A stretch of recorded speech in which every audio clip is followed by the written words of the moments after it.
Budete mi teda rouch, ale snad mě uslyšíte.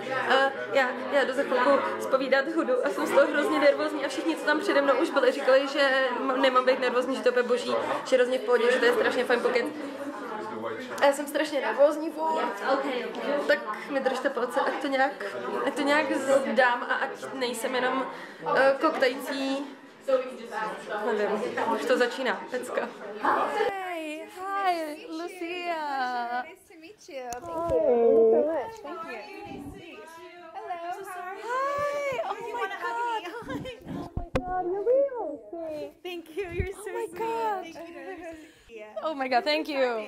I am so nervous. No, you shouldn't be. English is not my first language, so excuse if I Your do English any is mistakes. perfect. Oh, thank you. And I love that your hair and your eyeshadows match. Because you created really good palette, so it can match my hair, you know? You're so sweet. I love your hair. I love it. Yeah. In the Czech Republic, where I'm from. Isn't it the most beautiful place? Like, I've heard Prague is so beautiful. Have you been to Prague? No, You have to never. go. I'm dying to We go. would love to have you there. I've heard it's so beautiful. It's beautiful, and I actually love it in autumn when it's kind of I've like heard. gloomy. It's really nice. We have to go. Oh yes, please. But the problem there is that people are usually afraid to wear bolder makeup. Yeah. Even like hot pink lipstick is kind of out there. Yeah. Wow. Yeah. And people are afraid, which I think it's a shame. So Yeah. people staring. I think that's the thing, that even with my hair, people are sometimes like, what's that? And I'm used to it. I love that you do that then. I mean, I don't care anymore because I'm Yeah. used to it. But people are still kind of afraid, and they're like, oh, my neutral browns, I don't want to wear pink lipstick so people don't stare at me. So if you have any tips or tricks how to dive into bolder makeup? So, you know, that's actually something that's so interesting, because I used to hate red lipstick. I hated it on Me too. And then I found out my undertone. And then I realized that, you know, with my undertone, because I'm very olive, I should be wearing a red lipstick with orange tones. And then I started liking it a lot more, and I started playing with it a little bit from there. But I think understanding your undertone makes it a little easier. But you just have to play. You don't like it, wipe it off. Yeah. Yeah, it just comes right off. It's not permanent. That's what I love about makeup, that you can always try new things. Totally. And it's not a tattoo. You can Totally. wipe it off. You know, even your hair, if you don't like it, you can Yeah. color it. But it is amazing. You should leave it. You should leave I it. will. I think I will. Did you want to say anything? I hog the mic sometimes. So like, I just want to. Yeah, I mean, I think if you're talking about just from like a confidence perspective, you just have to be bold and not care about what people think. And I know it's easier said than done, but I think just to keep doing it, and the more you put yourself out there, the less you care. Yeah. That's true. Yeah. It's really the first step. And makeup is all about expression, so people should celebrate whatever's different because it's art. That's well said. That's really well said. Art. Yeah. That's so true. That's so true. She's so deep. Yeah. Second question is, if you have some like go-to look or shade of lipstick that always makes you feel like a boss, or if you have a bad day, that it kind of... We actually have a shade called Bouse, in our demi matte, and that actually makes me feel a little bossy, a little powerful. It's kind of a vampy berry. Oh, I love that. But it's really sexy. It's really beautiful. We should put it on you. It's so beautiful. I love it. But that shade definitely makes me feel like, you know, it brings out the inner dominatrix, the inner person who's like not afraid of anything. And it's funny because when I actually, before I started blogging, I lost my job and I didn't have any money at the time, but I wanted to go buy lipstick because like I wanted to change my mood. And so it's so funny because lipstick really does that to you. Yes, exactly. It does that. You feel so different. Yeah. And when I don't want people to talk to me, I usually wear black. Yeah. You're like, leave me I'm alone. like, yeah, don't talk to me. I'm not in a mood. I'm just grocery shopping. Leave me alone. Leave me alone. Bad day. What'd you say? I'm going to try that. And I remember when I think I was like in the second grade. Do you remember? It was Halloween and I got a black lipstick and I continued wearing it for like weeks. Yeah. Because I just thought it was so pretty. But people thought I was weird. But I didn't care. I was like, whatever. It I can love be it. pretty and weird at the same time, I think. Yeah. You're a businesswoman. We talked you. talked about that. But you also, we talked about that you started as a blogger, which is amazing. It's such an inspiration. Yeah. nowadays, a lot of people try to start with blogging because of like fame and money. Right. But back then it was very new. Yeah. I think nobody knew that it could lead this Right. far. Do you think it's possible to make it and to do it well, just with the vision of like fame or money? Or is it really the passion that it drives? I think if you're after fame or money, your goal is always going to be short term, and you don't have purpose then. Yeah. Your goals are not going to be in the right place. Your heart's not in the right place. And the reality, one thing I realized a long time ago, and I'll tell you a quick story. I was pregnant at the time, and my daughter was severely colic, and I was breastfeeding and like blogging, and I was just struggling so much at the time. And so I was blogging, you know, when people were like blogging on like the laptops with like the articles and stuff like that. Yeah. And I was, did that too. yeah. Sure. So you know what I'm talking about. That's hard. Yeah. That is so hard. And so I was struggling for content at the time. And I remember people writing, are you struggling for content? People no. They know everything because I was so tired and I was like exhausted. So if you're doing it for fame and money, people are going to know. There's no way to hide it. No way. But if you're after giving people information and it's from your heart and your soul, people will also know. And I think you'll ultimately be more respected. Yeah, in the long run. So, you know, some people want to start blogging because they want to go to events and they want to get products, and we all know. But I think it's hard work, so the passion kind of gets you, helps you to get over the hard parts. 100%. So, I totally agree. Yeah, the people who do it for those, you know, those short-term goals might get a little upset when they don't receive those things right away. Yeah. It's very hard. You know. Yeah. It's very hard. You know. Yeah, you know too. It's very hard. Maybe, No. you know. You're a blogger. So like back in the day before people were influencers, blogging was hard. Yeah. It was so hard. Back then I remember because I was actually blogging when I was like 12 or 13. Oh my God. Because my mom did graphics and she was a programmer. Yeah. And I was like, oh, that looks so cool. I want to do my own website. So Wow. I programmed my own, programmed is a very strong word, but I did my own website from scratch and I started blogging. And then it was like about lifestyle. That's so cool. You know, 13 years old. Oh my God. The content was really great. But I bet it was. Oh, I would argue. Because I feel at 13, you're not as like, you know, like I feel like when you're older, you start to be so considerate about what people think. And at 13, you're just passionate. Yeah, that's true. So that's personally, true, for me, I actually, like, I love being around people who are not so afraid to take risks. Yeah.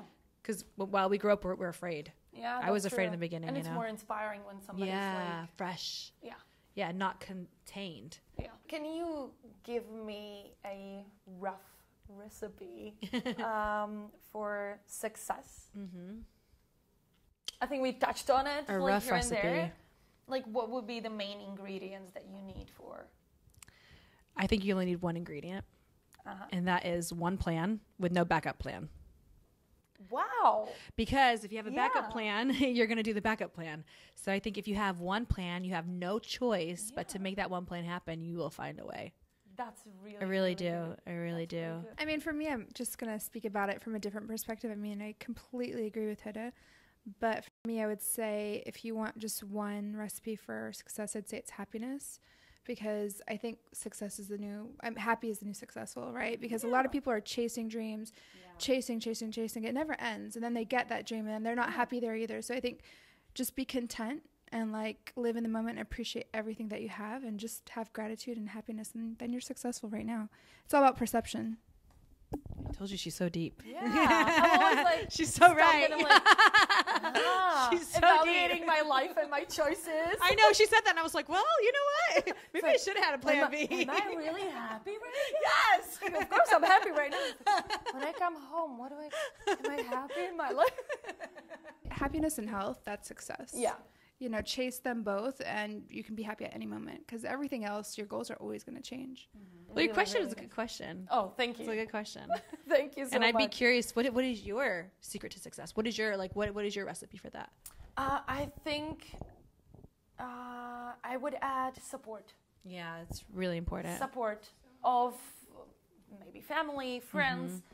Mm-hmm. It doesn't matter who that person or people are, but I think support is very important. Absolutely. I don't think you need it like necessarily, but it's way easier. I agree. I don't think I couldn't have gotten this far without my family, my team, our community. 100%. Like, you're 100% right. It's very important. And support comes in different ways. Yeah. You know, sometimes it's not always a person who's next to you. I was saying this in the first interview this morning. I have a diary, you know, and sometimes just saying things out loud, you know the answer to it. So sometimes just writing it, then I know where the problem is and how to fix it.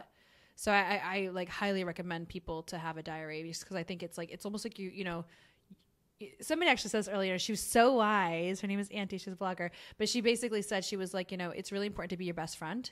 Oh, yeah. And she's right, you know, and I think and having that's a hard job too. It's sometimes. a hard job. Yeah. It's a hard job. And I think also like having like a diary helps you to do that. Yeah.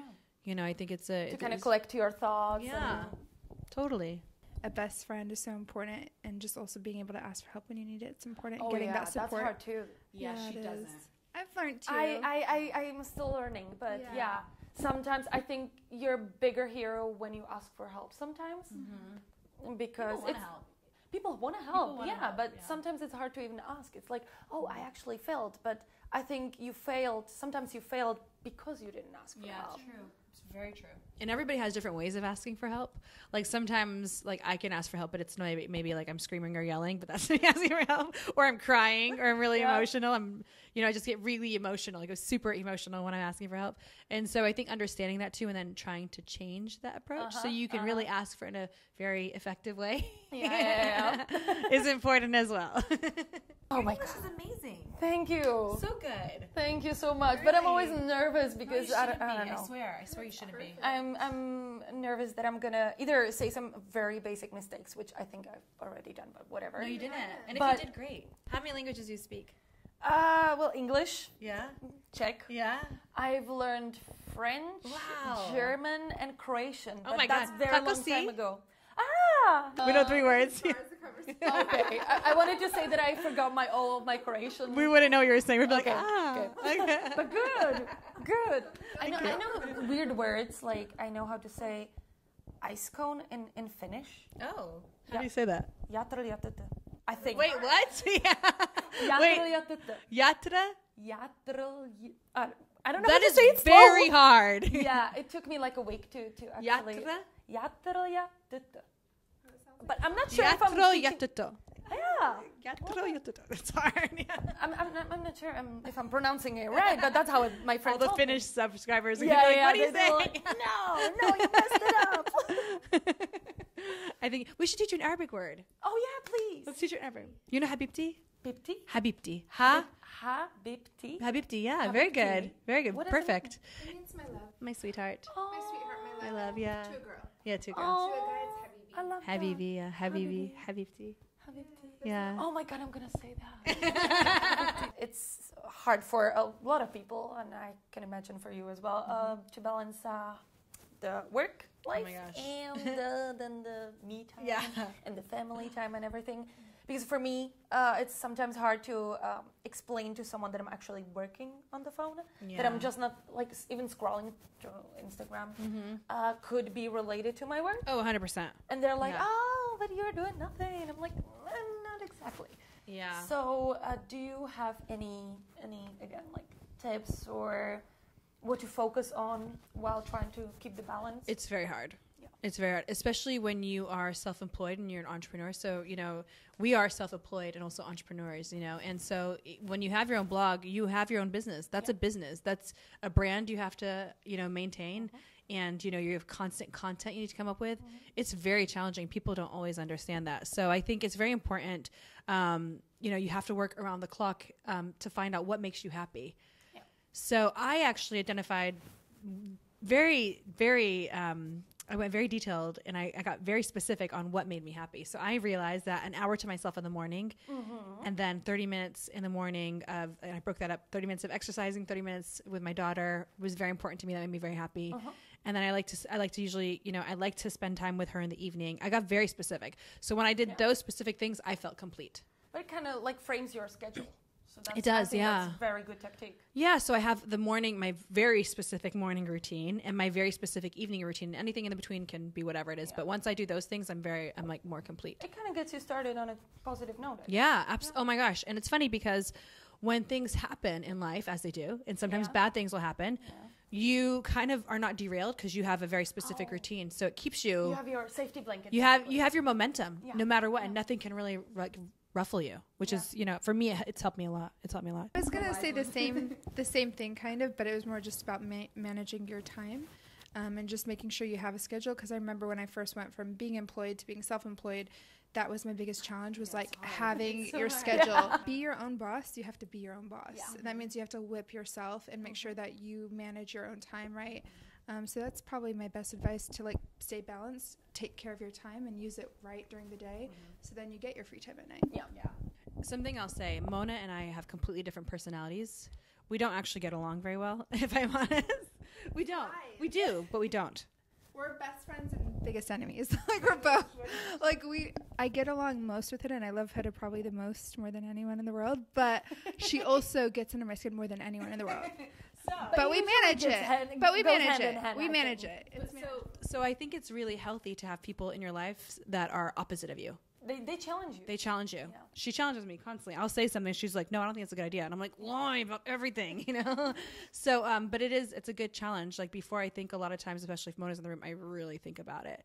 And so I think when we're talking about the support system, it's a really good idea to have people around you who do not think like you.